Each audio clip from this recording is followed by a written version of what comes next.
We're back. It's a brand new episode of AFT Buzz. I'm here with my good friend Matthew Jacobson. How are you doing, Matt? I mean, it's a little busy so far today. But I think we need to talk about a certain IFL game last night that I think maybe didn't go the way a lot of people thought it would. The Fishers Well, Freight just barreling over the Arizona Rattlers on Sunday night, 63 to 42 in a game that really Fishers dictated the whole way start to finish. I mean, it was just from kickoff to the last score of the game, really. Arizona just kind of looked out of whack and they were just trying to keep pace. Not sure what you saw there, but I mean, Arizona had Josiah King with two touchdowns and then Dominic Roberto with three. I mean, those two really sparked the game. And then quarterback Felix Harper. I mean, and no relation to me there, but just kind of a crazy game. What are your thoughts on Arizona? Where do they go from here, Matt? I mean, obviously they come back home this weekend to host San Antonio, but I'm assuming that's not the question you're asking. Yeah. It Fishers is from what I can tell so far strong. Very. They got a couple wins on the season, only lost one game so far, and it's so weird because of how IFL does their standings. Jacksonville and Tulsa, despite only having one official game on the standings, because they are neutral in conference. I am so confused by the new standings with the conference stats and everything. Yeah. Uh, Fishers technically, like as far as I'm concerned, Fishers is number 3 in the East right now, and that's a solid team. And the Arizona Rattlers, I don't really know what you want me to say for this one. I mean, I do want to ask real quick because you're there covering the game. Yeah. You said something about the keys to the game in the building. I mean, last episode you said that Fishers was gonna have to score early and score often, and really they did exactly that. I mean, they got out, they got a drive started, scored on the first drive of the game. I mean, which Arizona seemed kind of stunned on, and then they kind of it was back and forth a little bit, but Fishers pounded it in again a couple times, and you could tell. And then later on in the game, they got a defensive stop and got the ball back and scored again, and kind of a similar scenario a little bit later on. And I mean, Fishers was off to the races. I mean, Dixie Wooten and the players after the game were just fired up. Players were hooting, hollering. I mean, I, you say Fishers is third in the East, but my question is this: can they win the league? I don't know. I mean, I still think it's way too early to tell. Yeah, I think there's a couple teams that Green Bay's 3-0. Orlando, which I know you wanted to talk about a little bit later, that yeah, situation are also undefeated on the season. And so far, very early in the season, half or technically above half, there's only 7 teams in the West. Half of the teams are 500. Every single team in the West is 500 or below. The East is just looking really solid right now. yeah. That's my take. Because you have Green Bay, you have Orlando, who we'll get to in a minute, and Fishers, and I think those three are going to be the three to watch. And we'll get to Orlando in a moment, like I said, because they have some other interesting things I want to maybe question and talk about. But I'm thinking as far as the on-field product goes, I mean, you look at Orlando, they won the championship when they were in Mass, defeating Arizona. And so I'm just wondering if I think those three teams are going to be the ones to watch. I'm hoping to get back to Fishers, depending on my full-time job schedule. But it's it's going well out there. And I mean, Dixie Wooten has those boys like an oiled machine. I mean, I was kind of shocked, to be honest. I walked in thinking, oh, these two teams haven't played before. I mean, Dixie Wooten knows Arizona, obviously, but I was thinking this team itself has not played together against a Kevin Guy coach team. And I'm thinking they're going to kind of come in and wake up Fishers. But Dixie Wooten had a game plan and they really executed it. I talked to Josiah King after the game. I mean, he told me they came together as a team and just made a plays. They knew it was going to be a physical game and that they had to run the ball and they did just that. And I was just I I have high expectations for Fishers now. I mean, 2-1, but I mean, Green Bay, they didn't lose to too badly. I think this Eastern Conference is going to be really fun to watch, and I would think Fishers has a legit shot at the conference championship and maybe even advancing to face the Western Conference champion out in Tucson at the end of the season. I mean, that's definitely a fair assessment. Whoever comes out of the East is going to be um, probably a really big threat, but we're still, I think technically we're approaching week 5. Yeah. Indoor football is getting so weird nowadays, but it's still very early in the season. A lot of things could happen, but the East so far is off to such a strong start. And obviously, just to make sure we actually give the attention to the star of the show here, given you're the Fishers reporter and I'm the Rattlers reporter. The Rattlers minus the third quarter where they outscored Fishers 14-7. They were outscored in every quarter. They Yeah. were outplayed in every quarter. It was at least, or at least damn near doubled, because obviously the first quarter was a 23-14. Also solid deuce, by the way. It's good to see. Good to see more deuces actually being successful. Yeah. But it just shows how strong Fishers was. And just taking a look at the box score. All right, just wanted to look at the box score. Yep. Look at Max Myler, 17 for 25, 198 yards, been pretty consistent when it comes to the yardage. 4 touchdowns, only 1 pick. That's not inefficient play. That is not bad quarterback play. That's not, any of that. He also had a rushing touchdown on 7 attempts. This, you really can't ask for much more in the air, like over the air from Max Yeah. Myler here. The team still scored 42 points. This was still a productive afternoon or a productive game of football. What did you think Fishers really did to contain them? You mentioned a couple of turnovers. Can you really just kind of get into that? I mean, the turnovers, it was just the defense. The Fishers Freight defense, they had moments like Arizona obviously draws 42 on them, but it was the fact that there were at least 2 defensive stops where Arizona wasn't able to get down the field. I mean, they looked like a child trying to get to a candy. I mean, it was just they there was no way for that Arizona offense at times to get through a stifling Fishers defense. And then every time they get a defensive stop, Fishers would take the ball and score, which would widen the gap. So I mean, I think Fisher's just a team that can play solid defense and solid offense. And when they need to go up against a juggernaut like Arizona, they're able to show up because the defense performs well. And I mean, that deuce definitely was a spark, I think, too. And I think it was the deuce and like the score after that that really sent them over the top, in my opinion. I mean, Josiah King, a kickoff return, 2 touchdowns on the night. Dominic Roberto, 3 touchdowns. It was just an offense that was firing on all cylinders. I mean, I am excited to see how they perform against teams like Jacksonville and Orlando and Iowa. Iowa obviously 0-2, but I don't know. I mean, this sport, anybody can really beat anybody.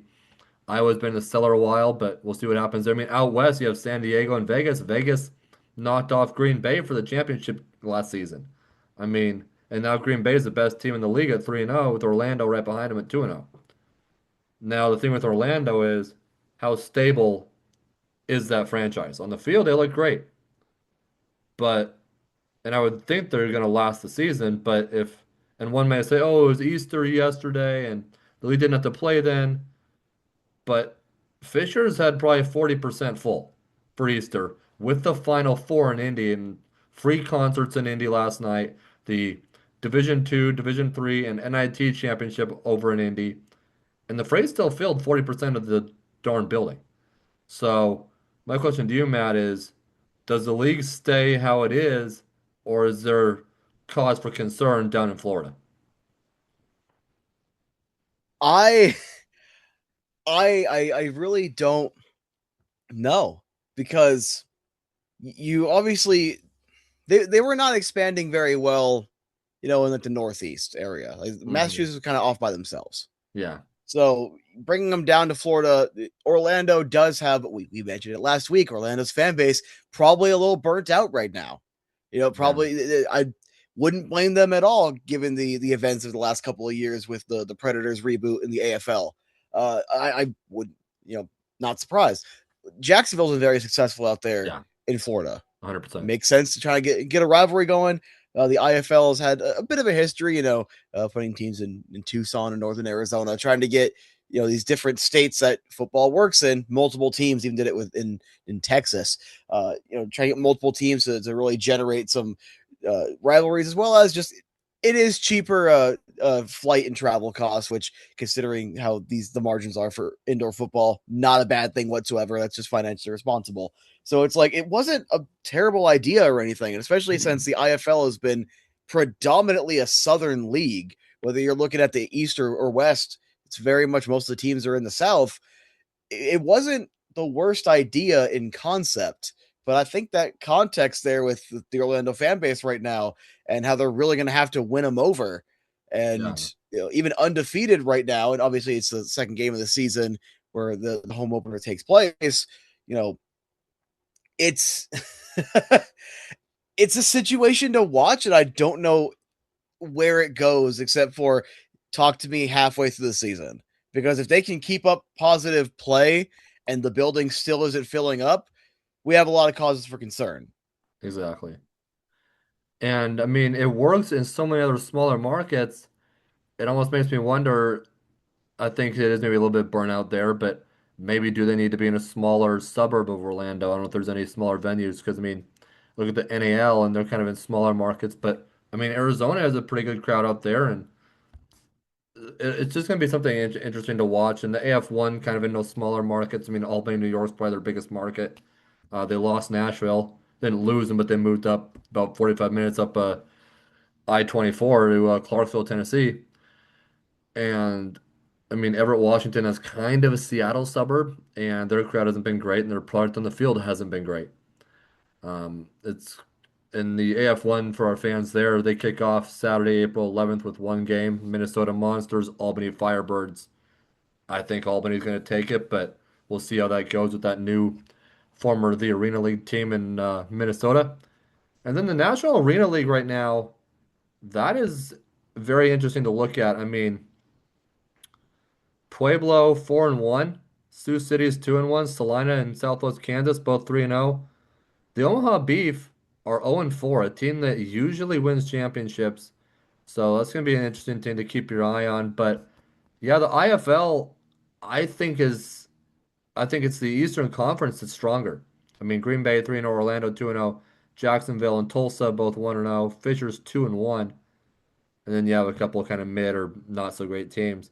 You look down at the Western Conference, Matt. You have four teams who are 1-1, and then in three winless teams. What do you make of that? I mean, we kind of discussed it a little bit, but what do you make of that difference? Because is the Western Conference just more competitive, or does the Eastern Conference have simply better product in those three markets, or four Let's maybe? take a look at the context.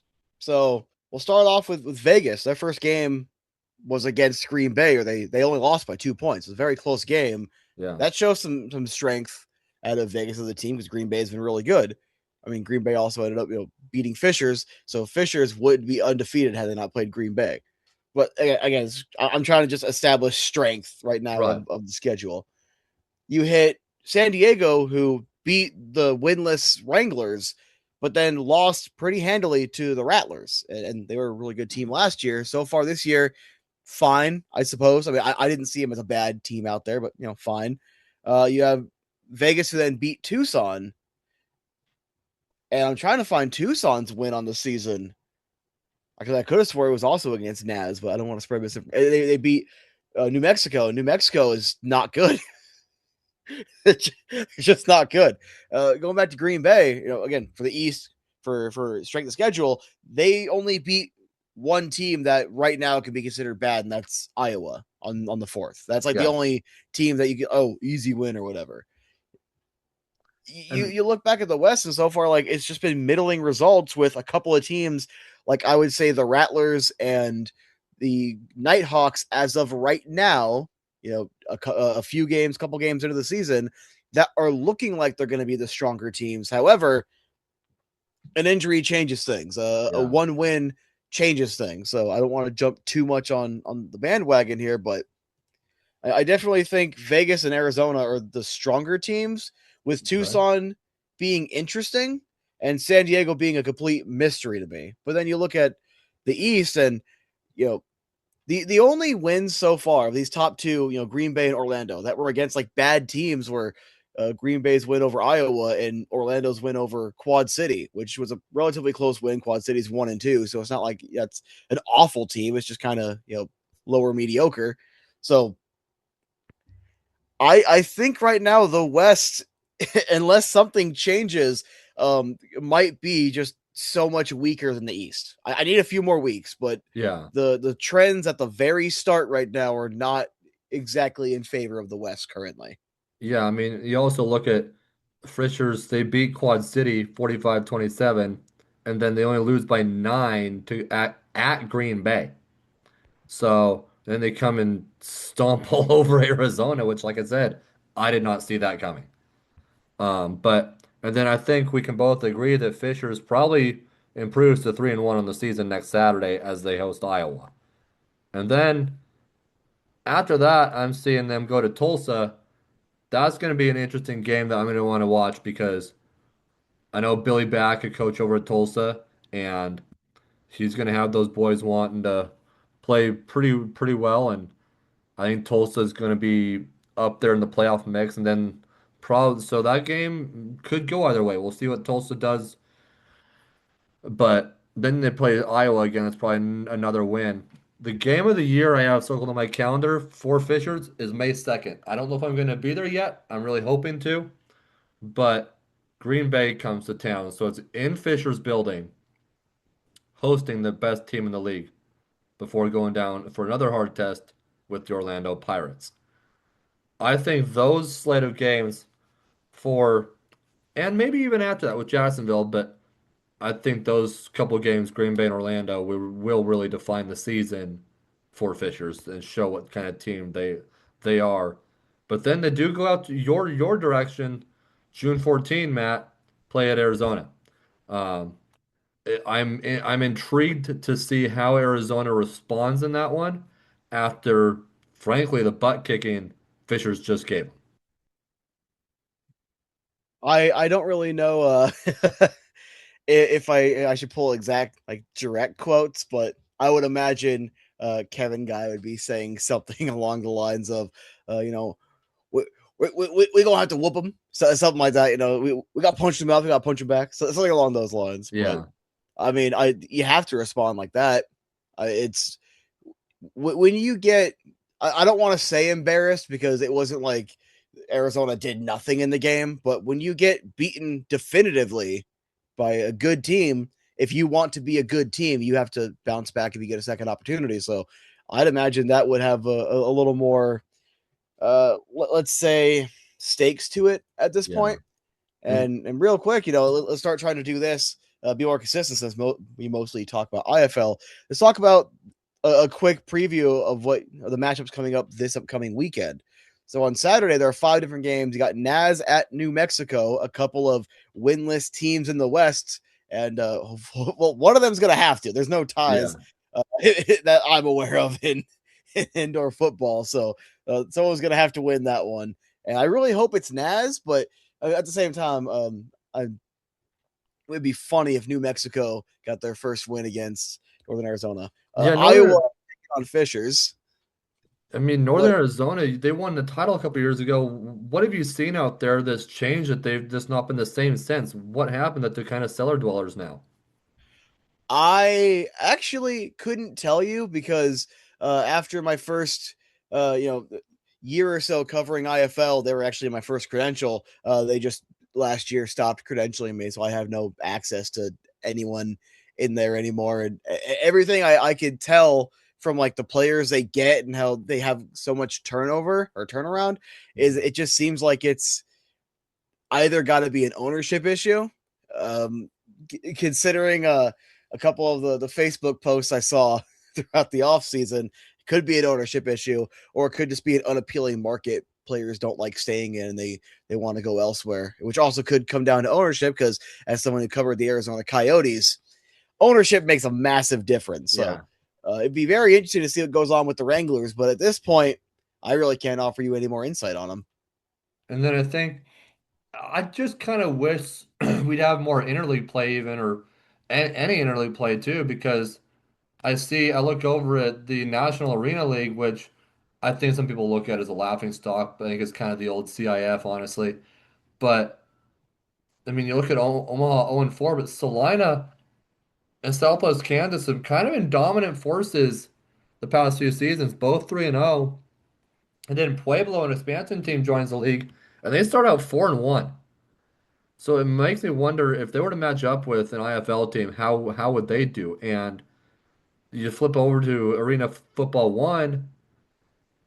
I mean, the Albany Firebirds are dominant in every game. It seems like Nashville's up there too, more like Clarksville now, but still, I'd like to see those two play some IFL teams. Do you think we'll ever maybe see some interleague play?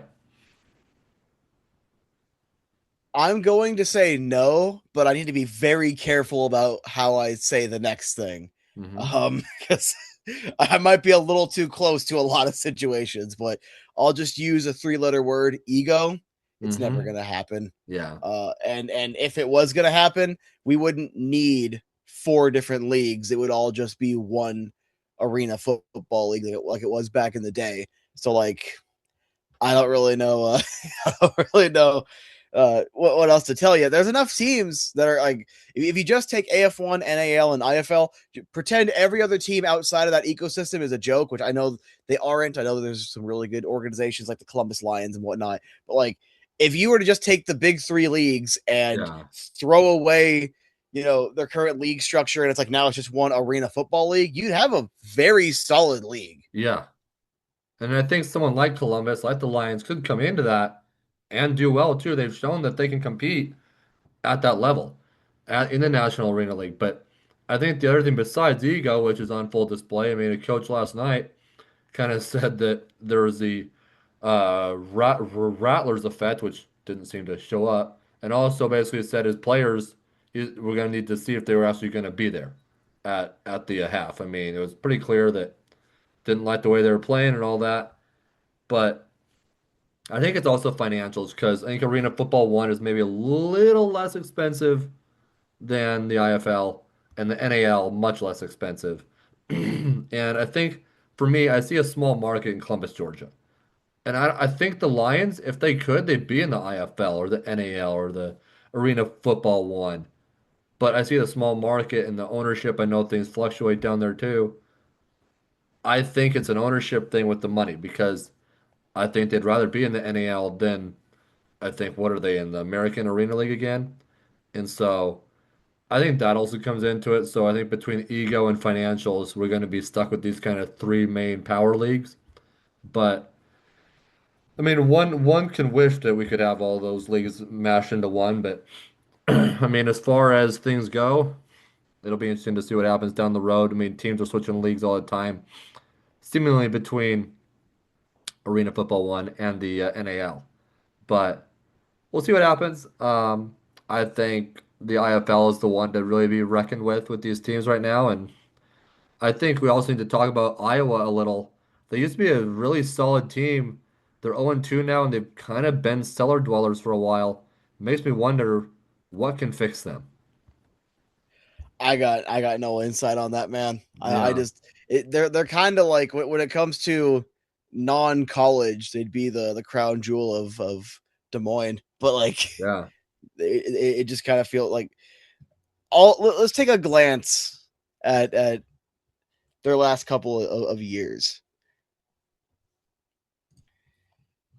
I mean, it just they used to be such a dominant force, and I think changing leagues can be a burden on teams, and they don't seem to have their footing under them. And then you see the competition, and it's just like it seems to be really tough.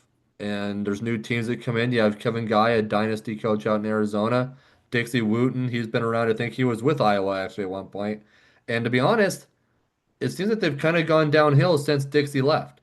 I'm not complaining because covering Fishers last night was plenty of fun. And I think he has found his spot. I think Tucson was being used as a feeder team for Arizona. And I'm going to say that if Kevin Guy wants to come at me and say otherwise, so be it. But I think it was pretty clear that the roster turnover with players going up and down. You look at the transaction logs going between Tucson, Arizona. It was pretty obvious. So I don't think Dixie had his resources that he has in Fishers. And I think if the resources continue, the money's there. I think he'll be in Fishers for quite a while. That's just me, unless someone else comes with a lot more money. But that's when I see Iowa downtrending was really when Dixie left. And they just seem to have not gotten things back on the rails, unfortunately, or back up in the sky. So, but as far as next week, what do you see, Matt, for the game of the week next week We in got to the get you back IFL? on track, buddy. You definitely fly off the rails constantly. Let's finish the Iowa topic. Oh man, brother just goes 88 on the freeway and doesn't even signal. So anyway, they joined the IFL in 2015, back-to-back atrocious seasons. Yeah, One's more lower mediocre, 6-8, but still bad, and then 4-12, just atrocious. But then you hit 2017, they lose in the conference semifinals to Sioux Falls, a dynasty in and of themselves. It's a legendary franchise. Then they won the United Bowl against Sioux Falls the very next season. 2018, 2019, they still make the playoffs. It's 5 consecutive years from 2017 into 2022 because we lost 2020. They all made the playoffs, but in 2021 and 2022, they were bounced in the first round. So against Duke City and Frisco, and I think one of those teams doesn't even exist anymore. So they're inactive technically. yeah. Then after the playoff era, that really solid streak, you hit 2023, 3-13. Last year, 5-11. So far, or 2 years ago, 5-11. Last year, 1-15. They won a combined 6 games over 3 seasons. That's 2 wins a season on average. I Oh mean, wow. Sorry, my math. I am a college dropout. 9 wins, 3 wins a season on average. That's propped up because of that 2024 5-win season. yeah. I have no idea, like, because the history of this franchise. Yes, you obviously had the Arena Bowl wins. You had whatever else. They also were at AF2 for a few years, back to AFL, IFL. Like this is a franchise that has been pretty much consistently active since what they were established in '95. Sorry, I think they it's relocated 2008 to because they had a hiatus in the 2000s. yeah, because they also 2008 when they came to it. relocated to New York, became the Dragons, I believe, before coming back as an expansion team. But how do you fix this Iowa team to be competitive? Like I said, we're talking about game of the week. You see the competitive balance every week. How do you fix the Barnstormers? Move them to the West. Not actually, but like with the East being as strong as it is right now, Iowa's going to have to work on their pitches. They're going to have to work on their coaching staff, work on pretty much Yeah. everything. And correct me if I'm wrong. Don't they play in one of the bigger buildings in the Yep. IFL? Yep. Like They that do. again, they should be the crown jewel of their market. That's not college. Yep. They should. And I think that's kind of been taken from them by the AHL team they share their building with. They also have a G League team that I think is getting more recognition. I'll say this, Matt. I had a work trip to that city actually last year, and I did not see one ad for the Barnstormers. Not one. I saw one for the Iowa Wolves, the G League team, and I think maybe one for the Iowa Wild. If I was a first time visitor to that city and not even a follower of arena football, I wouldn't know that they exist. Tells me it's also maybe marketing and maybe ownership, management that needs to step in there and do something.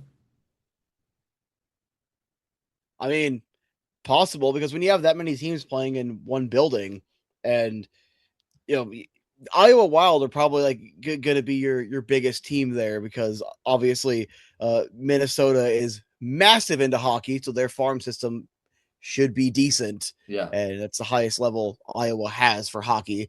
I anyone listening to that out of context, I don't actually. I didn't know Iowa and Minnesota are two different things. I was trying to set up a thing here, but then you also have their affiliate for their NBA team as well. So these two cities are very much linked. These two states and their sports are very much linked.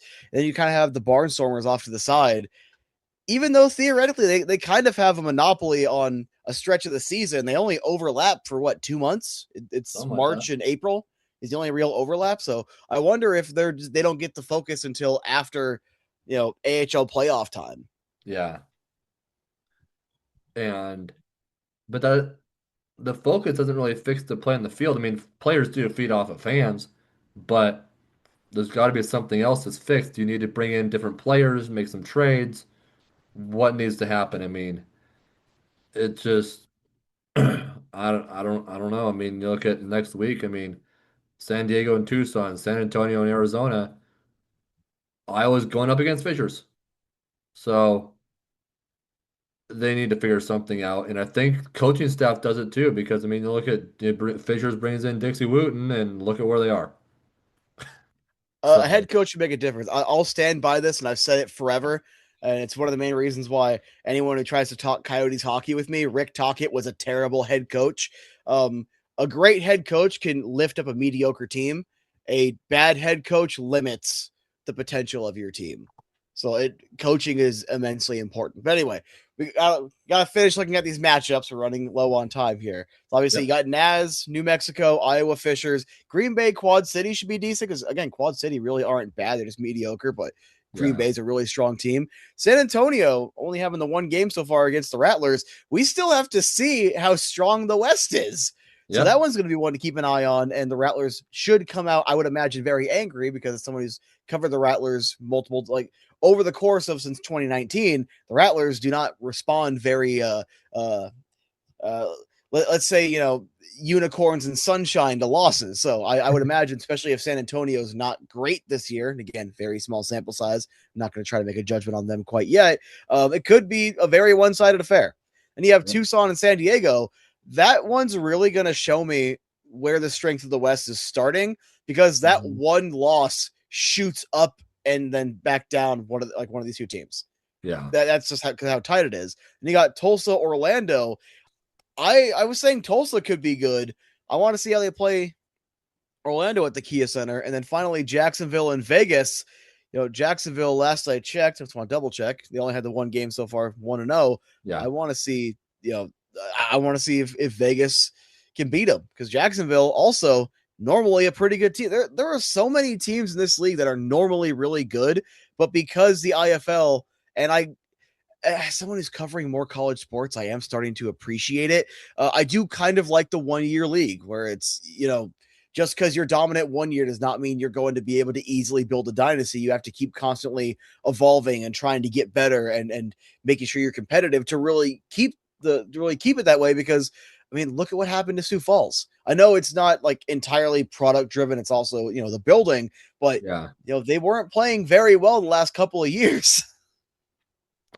Yep, you got to win to keep the fans coming in too. I mean, you see that with certain markets, and you see that with college sports, and winning does a lot, especially for college and kind of these independent little niche sports. So that's going to be the main factor there, I think. And you look at, you mentioned Orlando, that's going to be a very interesting matchup because they've been performing well, and Tulsa's kind of a question mark right now. I think Tulsa will be good, and I know Coach Back only coaches on winning teams. Um, so I I want to say in a way too early prediction, both those are playoff teams with Orlando making a deeper run. So that's a really intriguing matchup, and like you say, I mean we both agreed. I think the Western Conference is weaker right now, but Arizona, I think they're going to come out absolutely firing this next week because of how mad they'll be after this loss to Fishers. But Yeah, we'll see what happens. Do you have any other that's all I final, got. yeah, any other final closing thoughts, Matt? No, I just I just want to see how the Rattlers respond. I want to see Yeah. how the West continues to open up right now because I have no idea what to think of it so far, and that's the frustration of the beginning of a season in those 1 year leagues. Especially when you have star players. I mean, Max Myler in Arizona, what you said he was last year's defending MVP, and Fishers kind of comes out and runs him from the game. So it'll be interesting to see how those key players, especially respond in times of adversity like this. Yeah, So I think Fishers wins next week, and I would like to think Arizona wins as well. So those are my two picks to click. Um, do you think there'll be any upsets next week? you know what? No, I think it's all going to go exactly as you expect. I mean, Vegas and Jacksonville, another matchup to watch. That's at Vegas's venue, so it's a lot different than being in the Shark Tank down in Jax. Yeah, I but would that really be an upset if both teams are still questionable right now? Like that one's a 50-50 matchup. So true. whoever wins, I wouldn't be surprised. I would like to think Vegas is the favorite, so I would be a tiny bit surprised if Jacksonville takes it, but I guess we'll just have to see what happens there. And I think next week will definitely help with telling how this league is balanced and structured, because of that matchup, the Orlando matchup. So I think we're going to have a much better, much more clear picture of the IFL come next Sunday, Monday. Yeah, So fair to say. if we don't have any other closing thoughts, we'll wrap it up and we'll catch you next week. Hopefully, I'll see you next week. Yep, I'll catch you then. All right. Thanks for coming on, Matt.